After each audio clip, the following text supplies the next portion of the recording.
piece of paper that says that there is a recital today at 12 o'clock.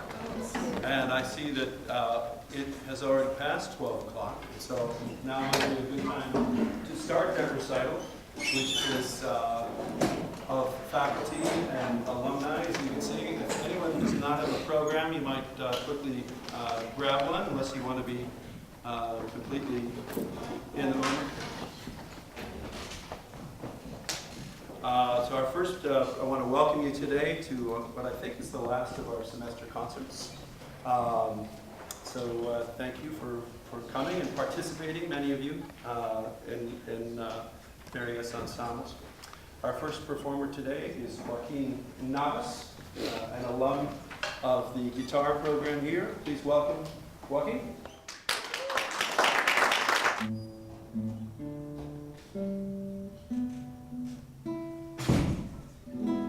If you're a piano player, you're lucky.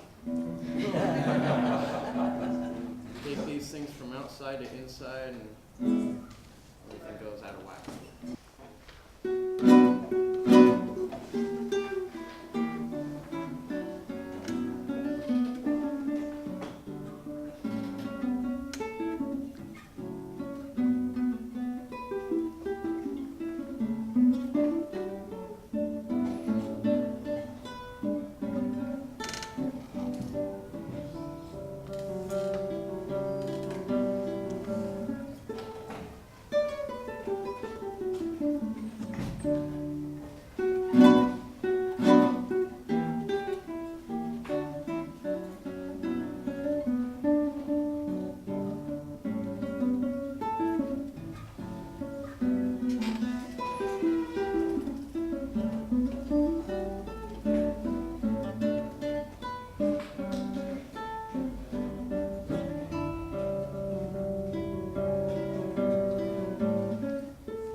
Jane Coleman and Nicholas Brown, and we're going to put some chairs and stands out.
I'd like to play two preludes for you today.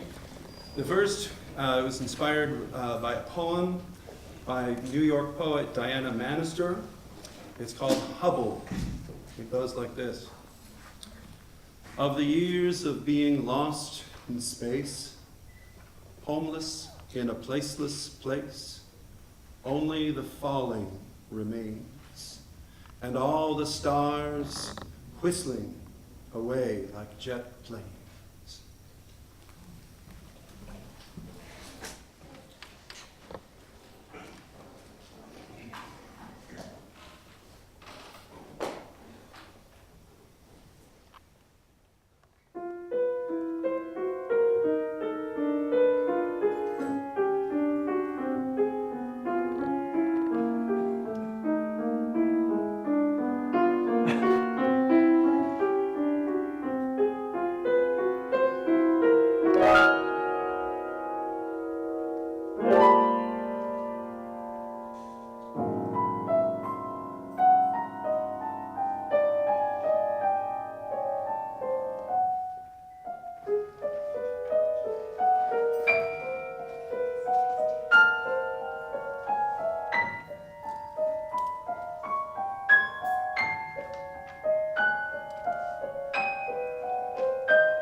Space House with the Red Light takes a jazz theme and develops it in several interesting ways. There's a very liberal use of 12-tone row derived from the principal theme, but it is not strict 12-tone music. Those of us in the history class have been looking at serial composers. This is a very loose, post-romantic adaptation, jazzy adaptation of serial technique. So I hope you like it. House with the Red Light.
Ladies and gentlemen, Mr. Scott Pratt.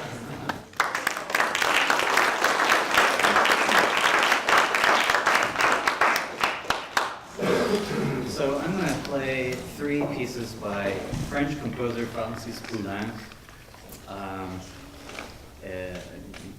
I'm sure a lot of you have heard of Poulenc. His real gift, I think, or one of his real gifts as a composer is his treatment of melodies. He really loved writing for singers, and he loved playing with singers. Poulenc was an incredible pianist. His ensemble skills in playing with singers and other instrumentalists was amazing. His balance, timing, just incredible. But anyway, he also wrote some wonderful solo piano pieces. So I'm going to play three from a set of his improvisations.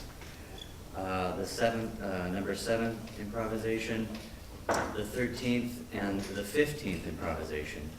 The 13th and 15th improvisation are some of the last piano pieces that he wrote in his life.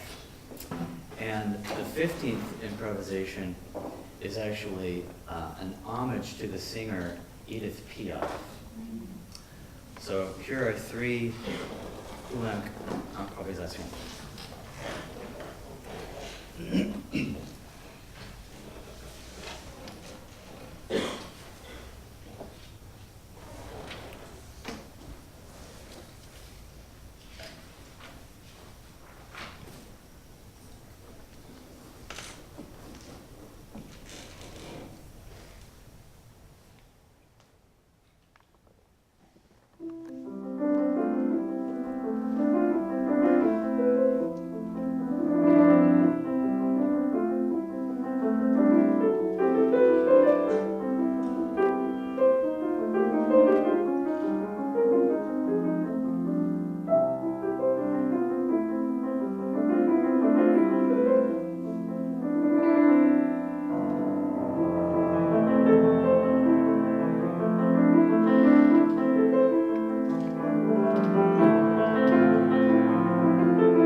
So the next consultant, David Garner, he is on the faculty at the San Francisco Conservatory of Music. So if you don't know him, you'll know him today. But he's a great guy, an amazing composer, wonderful, smart. Anyway, so someday, hopefully, you'll hear more about him. So he wrote these 3 etudes actually a long time ago in the 1990s. And like a lot of contemporary music, it only got played once then, and then never played again. So he's really excited that I'm working on them and playing them around this area, and then we'll be taking them to Europe in fall. Anyway, so these 3 etudes, if you don't, I don't know how many of you know what etudes are. So etude, the translation, it's literally a study. So it's the original meaning is just it's a piece that takes some kind of technical problem and makes it into a large work, right? So something that drills like scales, right? Scales are a kind of etude. But etudes, as they are nowadays, should be more interesting than scales, and these are. So let's see. So the first one's titled Labyrinth. So like that appropriate title, this piece is a confusing adventure. The meter changes, if you know, a lot of you have been studying music theory, I assume. So the time signature changes for almost every measure within the first 2 lines in order. These are the time signatures covered. It goes from 3/8 to 4/8 to 3/8 to 4/8 to 3/8 to 2/8 to 3/8 to 2/8. So it's always changing, and you're going to hear that because all the accents change along with it. There are also constant changes of dynamics, numerous ritardando and odd tempo indications, even empty measures and sudden fermatas. So it's like walking through a labyrinth and not knowing exactly where you're going. And sometimes it sounds the same, but then it goes somewhere else. So, both hands are full of constantly shifting chords based on jazz harmonies. He has a lot of jazz influence in his music. He's a jazz pianist primarily. Its most difficult mental parameter, though, is that of memory. So memorizing Labyrinth is quite a challenge, you'll see. Number 2, Traveling Light. So these are his only 3 etudes. So Traveling Light, this is a pun on a quote by Ludwig Wittgenstein, who was a philosopher, on his view of individualistic morality.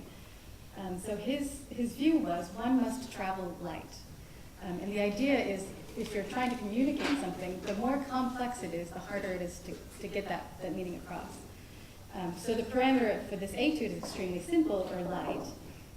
That single notes be played by alternating hands. So basically you have left hand, right hand, single notes at a time. And you'll be amazed at how far you can go with that. There are complex hammering techniques where the meter shifts through the alternating hands, giving accents to each hand in turn. This is at variance with much of classical piano technique. This doesn't sound like Mozart, for example, or Chopin. This kind of technique is more associated with African hand drumming. So you hear a lot of different influences in his writing. The third one is dodecahedron. So a dodecahedron is a 3-dimensional solid with 12 faces, right? So 12-sided figure. So this etude is in 12/8, so there's 12 beats. There's also a lot of other 12s if you analyze this piece. It's made up of 12s. This is from David. This is an octave etude in the tradition of Chopin, Liszt, and Debussy. Lots and lots of octaves everywhere, both hands. Plain old stamina is the challenge of this etude. So 3 etudes.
So now it's your turn. So thank you for coming today. I believe that's the last of our programs this semester. Don't forget, this fall semester starts sooner than you think. It starts August 19th. And we hate empty classrooms in August, so please come keep us company August 19th. And stay tuned for all those number changes. Look for our advertisements. They say they're going to manage the number changes automatically, so sign up for the same old classes that you love, and if the numbers change, hopefully it'll all transfer automatically. Have a great day, great finals, great summer. Thank you.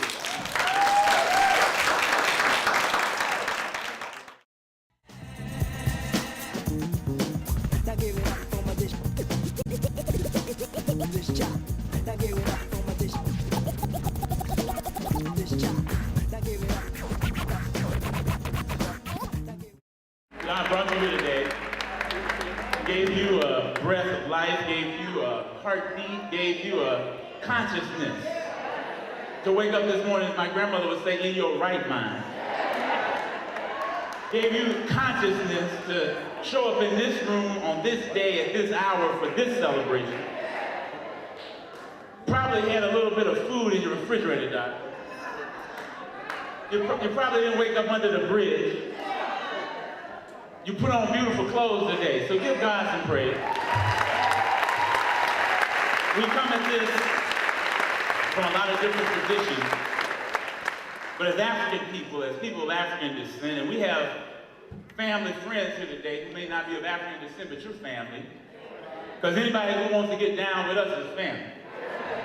Anybody whose concerns are our concerns for clothing and food and shelter for the least of us is family. I want to speak just for a moment. I don't want to take too much of your time because we've greeted each other and we've acknowledged the leadership of the Peralta College District. We've acknowledged the leadership of this house of worship, Pastor Rutledge, who quietly and persistently and steadfastly does the work in this community. We've acknowledged the awardees and Brother Compton and his family for 30 years of service. See, those things can't be taken lightly. But what I want to do is push us just a little bit. Push us. Our theme today was educating ourselves, transforming our communities. And there's a subtitle to this short address, which is to be or not to be. Now, some of you who may have studied a great European writer, William Shakespeare, know that he put those words in the mouth of a character who was having an existential crisis. And by existential crisis, I simply mean that he was having a problem that he didn't know how to solve. And he had to come back to that fundamental question that we always have to ask ourselves, to be or not to be. You don't have to be on this planet. God has been good to you. Let you be here one more day. Somebody didn't wake up from sleep last night. There's somebody who died of a drug overdose this morning. There's somebody who died at the hands of a violent offender. You didn't have to be here, but God let you be one more time. Black people, people of color, we have a special relationship with the word be. Because we break all the European grammatical rules, because we'll say, well, we be here right now. And yesterday, I be at my partner's house, and tomorrow, I be cool.